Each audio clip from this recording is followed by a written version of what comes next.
Hello, everybody, and welcome back to the Data Playbook. We're entering week 15 here with our Thursday night game. I just want to note before we get started that I tried to get the defensive information in, but I have not quite been able to do that. So I hope to do that for Sunday. So give a subscribe if you want to see those updates as they come along. But otherwise, let's get into this game. Starting off with our team and game data, you have Tampa Bay favored on the money line with a spread of 4.5 and a total line of 44.5. And then here's your seasonal averages for the teams. And having that to look through the rankings, you have Atlanta with a scoring rank of 27, passing rank of 19, and a rushing rank of 12, as well as a tight end rank of 18, so about an average offense, even though their scoring rank is kind of poor compared to their offensive ranking. Defensively, it's a little bit more mixed, with an allowed scoring rank of 20, allowed passing rank of 10, allowed rushing rank of 24, and then an allowed tight end rank of 4.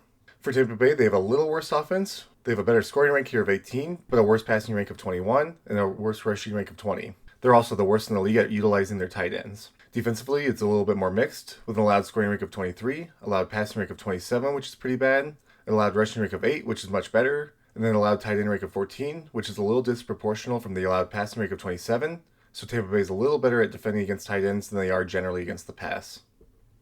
Getting into our player data, you have your quarterbacks with Kirk Cousins and Baker Mayfield. Cousins averaging 6.8 fantasy points per game, and Mayfield averaging 16.1. I'll flip over their season averages now so you can look at that. It is also interesting to note that Kirk Cousins does not have any rushing information here. I take that away when there's not enough information to make it useful, so if you get less than 1 carry per game, that data is removed. So Kirk Cousins may have some rushing information, but it's got to be less than 1 carry per game, so he has really no rushing information that's notable. But for the turnovers, you have Kirk Cousins with just 3 interceptions this season, and Mayfield with 6 interceptions, and 2 fumbles lost due to sacks. Moving over to our charts, this is where you get to see that Kirk Cousins also doesn't get very much, so he doesn't even show up on the pie chart because he doesn't get enough to actually show up, and that's because he gets about less than 1% of both carries and rushing yards. But for Mayfield, he has about 12.8% of the rushing carry share and 20.1% of the rushing yard share. Next up for your running backs, you have Bijan Robinson and Bucky Irving, with Robinson averaging 20.3 fantasy points per game and Irving averaging 17.4. It's now flipped over for your season averages here. And looking at the turnovers, you have Bijan Robinson with 2 rushing fumbles this season, and Irving with 1 rushing fumble. And then looking at their share, you have Bijan Robinson with 62.5% of the rushing carry share, and 70.7% of the rushing yard share, making a pretty dominant performance on Atlanta here. The next biggest one, you have Tyler Algier with the backup at 31.4% of the rushing carry share, and about 25% of the rushing yard share. For Bucky Irving, it's a little different story with 30.7% of the rushing carry share, and about 25% of the rushing yard share. This is a little smaller for Bucky Irving because he's been out for several weeks, and I need to fix these charts to show where he is out. It goes to 0, but that's why he's a little lower, and that's why Rachaad White here has quite a bit. Almost about a third of it, maybe a little more. But that will drop for White and continue to grow for Bucky Irving as he stays healthy and continues to play. Moving into the receiving game, you have your number 1 receivers with Darnell Mooney and Mike Evans. You have Mooney here because Drake London is still listed as out for this game. And then you have the return of Mike Evans that we'll go through. Mooney averages 5.5 fantasy points per game. And while Evans has been in for his 4 weeks, he's averaged 8.5 fantasy points. Moving over for your seasonal averages if you need them. And with no turnovers, we'll go straight to the charts. So if you want to look at this information in more detail, go ahead and give the video a pause. But otherwise, we'll move into their share, especially with the receiving share. With Mooney, you get about 15.4% of the target share and 12.5% of the receiving yard share. And then with Mike Evans being out so much this year, all he has is about 8.1% of the target share and about 5.3% of the receiving yard share. I'm sure that will continue to grow as he gets back incorporated into the games, but that is why he has such a low percentage right here as the number 1 receiver. For your number 2 receivers, you have David Sills and Emeka Egbuka, with Sills averaging 3.3 fantasy points per game and Emeka Egbuka averaging 13.3.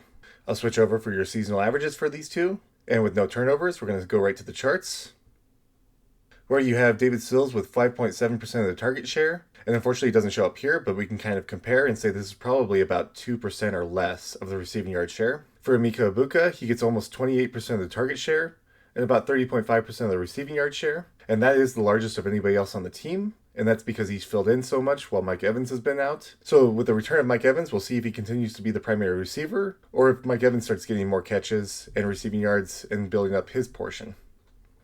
So next, you'd have your tight ends here. With Tampa Bay, you have Cade Otton, who's listed as doubtful, so technically this guy would be second in line, Payne Durham. However, he has almost no statistics that's worth going over, and all of this has been eliminated because he probably averages less than 1 catch per game, so there's really no information on him. as well as we can see with the charts. So instead, I'm still going to bring up Otten and look through his data just in case he does play, and then you have this information if it's needed. And so we have Cade Otten averaging about 7.4 fantasy points per game. Your other tight end for Atlanta is Kyle Pitts, averaging 10.1 fantasy points per game. And then here's your seasonal averages. And since there's no turnovers between the two, we're going to flip over the charts pretty quickly. So go ahead and give a pause if you want to look through this information. But getting into their share, you have Pitts with 24.3% of the target share and about 24% of the receiving yard share. So it's interesting to note here that you have Drake London with about 26.9% of the target share and 30.8% of the receiving yard share. These will decrease as he's out, so more people will end up increasing their share instead. You have Pitts with about the second largest share on the team, and then your third largest share comes actually to Bijan Robinson. So your three biggest receivers are one that's out, one that's a tight end, and then your running back. For Tampa Bay and Cade Otten, just quickly going over that he has 16.8% of the target share and 16.3% of the receiving yard share. So that's what you'll miss out on this next game if he is actually listed as out. So there's all the information for this game. It could be an interesting game with a not so great offense on Tampa Bay against a not so great defense, except for this allowed passing rank of 10 and this tight end rank of 4.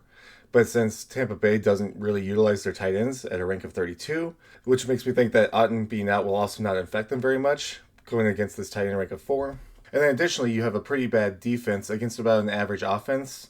This allowed rushing ranks the best against Atlanta, but I think this passing game could still tear up Tampa Bay. But the biggest thing here is this allowed scoring rank of 27 for Atlanta against this allowed scoring rank of 23. You know, Atlanta's pretty bad at scoring. Tampa Bay's pretty bad at preventing scoring. And a little vice versa for the scoring rank and this allowed scoring rank. So, in the end, I think it will really come down to who utilizes these holes a little bit better. The advantage probably goes to Atlanta, at least through these numbers, even though they're in Tampa Bay.